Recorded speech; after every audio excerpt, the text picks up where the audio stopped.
কি করে শুনবে? রাজ্য পুলিশ তো নিজের কানে শোনে না, মমতার কানে শোনে। তো অসুবিধা আছে এখানে। মমতাকে খুশি করা যদি কারুর লক্ষ্য হয়, তাহলে জি হুজুরি করা রাজ্য পুলিশ ওই কাজটিই করে যাচ্ছে। তদন্ত করতে পারবে না পুলিশ। মাটি গড়া শিলিগুড়ি দেখেছেন গতকাল কি হয়েছে, বাকিটা আপনারা দেখে নেবেন। এটা আইনে যদি কিছু করার থাকে, they have other remedies to invoke. জান না, সুপ্রিম কোর্টে গিয়ে বলুন শুদ্ধশীল ঘোষ এই বলেছে, কি অমুক ঘোষ এই বলেছে। আইনের চোখে শুদ্ধশীল ঘোষ হোক আর কুণাল ঘোষ হোক, দুজনেই সমান। তৃণমূলের ওই কাউন্সিলর থেকে শুরু করে আর তৃণমূলের নেত্রী পর্যন্ত ওই পুলিশদের বাঁচাতে পারবে না।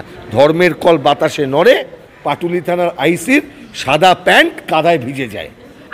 সরকারটা তো উঠে গেছে, সরকারটা তো উঠে গেছে। আচ্ছা ভাই, মুখ্যমন্ত্রীর বাড়ির সামনে সাধারণ লোক ঢুকতে পারে না, তাহলে ওকে মুখ্যমন্ত্রী বলবো না রানী বলতে হবে? কিন্তু ফেল চিফ মিনিস্টার, ব্যর্থ চিফ মিনিস্টার, একেবারে প্রতি পদে পদে ব্যর্থ একজন চিফ মিনিস্টার। বাংলার ইতিহাসে সবচাইতে যিনি দুর্নীতিগ্রস্ত চিফ মিনিস্টার আজ পর্যন্ত, তার হাত দিয়ে যদি এই পুজো উদ্বোধন হয়, এই পুজো কোনো দিন সফল হতে পারে না।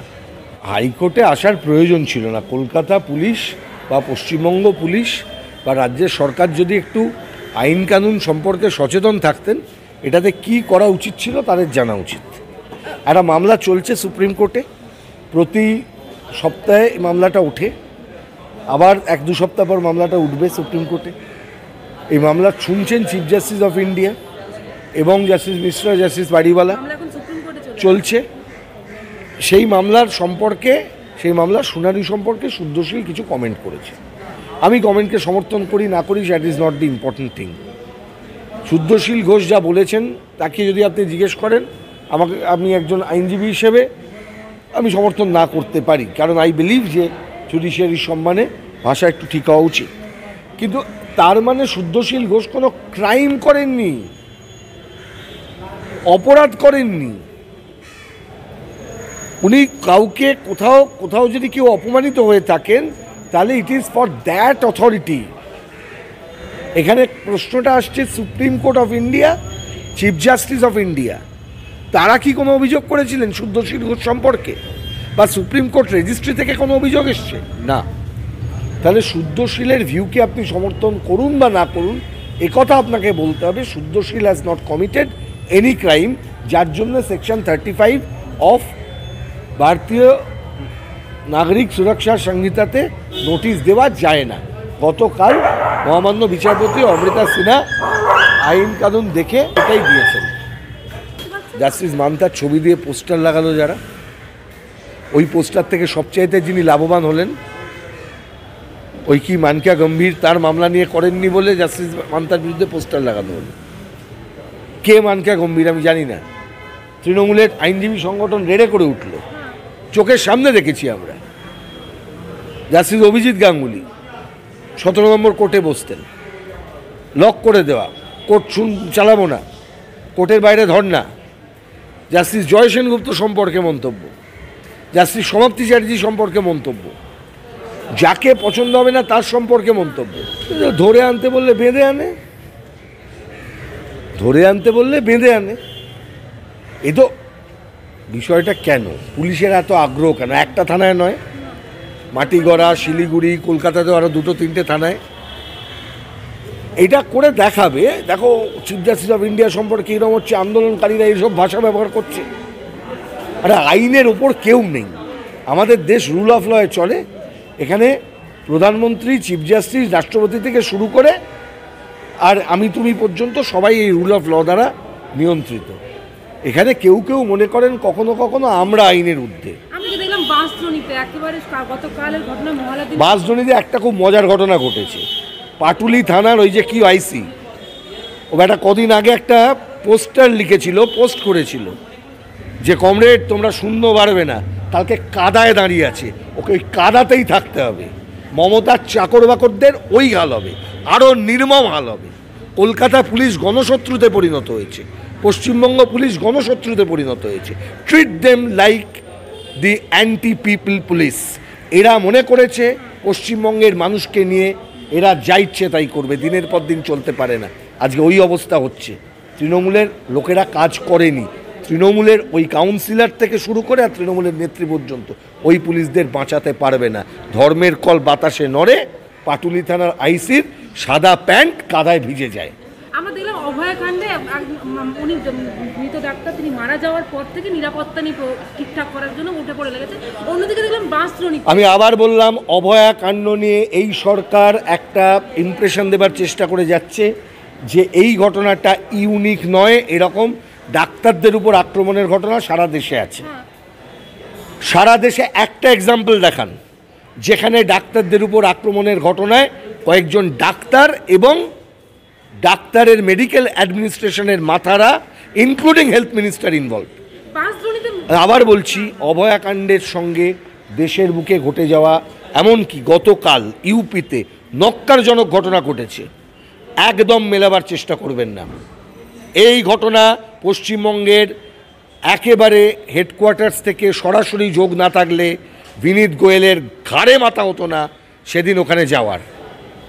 ভোটে ক্ষমতায় পেয়েছে, ভোট দিয়েছেন, শূন্য হয়ে কথা বলবে কেন? শূন্য ভয়েসে কথা বলা যাবে না। You have to get some seat in Vidhan Sabha, তারপরে কথা বলবে। মমতা ল্যান্ডে আছো তুমি, unique state of West Bengal, একটা করাপ্ট ক্রিমিনাল যদি রাজ্যের ক্ষমতার মাথায় বসে, যা অবস্থা তাই হয়েছে। মাথা পচে গেছে, সব জায়গা থেকে গন্ধ বেরোচ্ছে গভর্নমেন্টের। যারা রাজনীতির কথা বলেন তাদের কথার উত্তর দেওয়া যায়। মমতা ব্যানার্জি, আমি চাই বা না চাই, পশ্চিমবঙ্গের মুখ্যমন্ত্রী। আই মে বি রুড, কিন্তু তার কথার কোনো উত্তর আমি দেব, তার ইম্পর্টেন্স।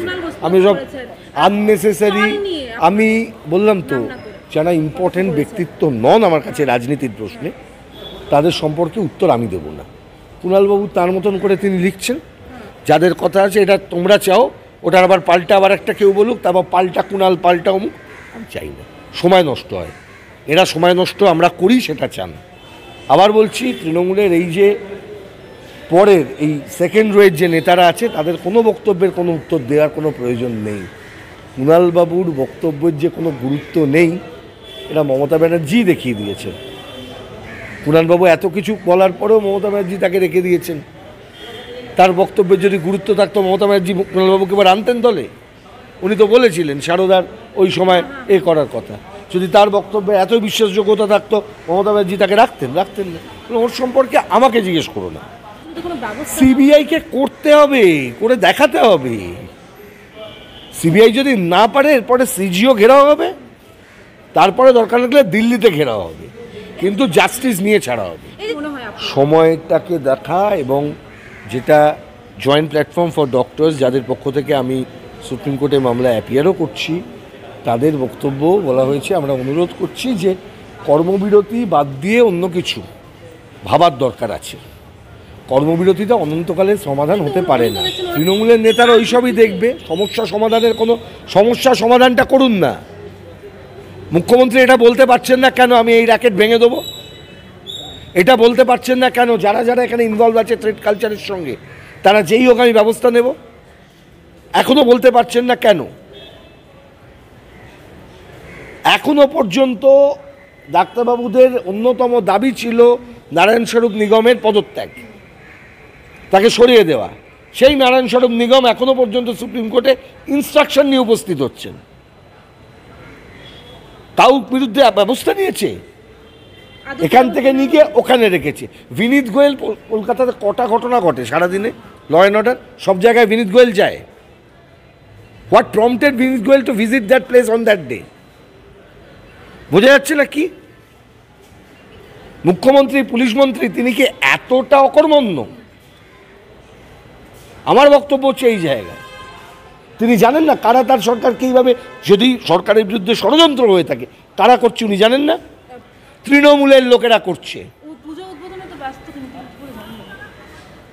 আমি দেখিনি পুজো উদ্বোধন যারা করতে পারেন এই মুহূর্তে দাঁড়িয়ে। দেখুন, পুজো উৎসব সমস্ত বিষয় হবে, কিন্তু ফেল চিফ মিনিস্টার, ব্যর্থ চিফ মিনিস্টার, একেবারে প্রতি পদে পদে ব্যর্থ একজন চিফ মিনিস্টার, বাংলার ইতিহাসে সবচাইতে যিনি দুর্নীতিগ্রস্ত চিফ মিনিস্টার আজ পর্যন্ত, তার হাত দিয়ে যদি এই পুজো উদ্বোধন হয়, এই পুজো কোনোদিন সফল হতে পারে না।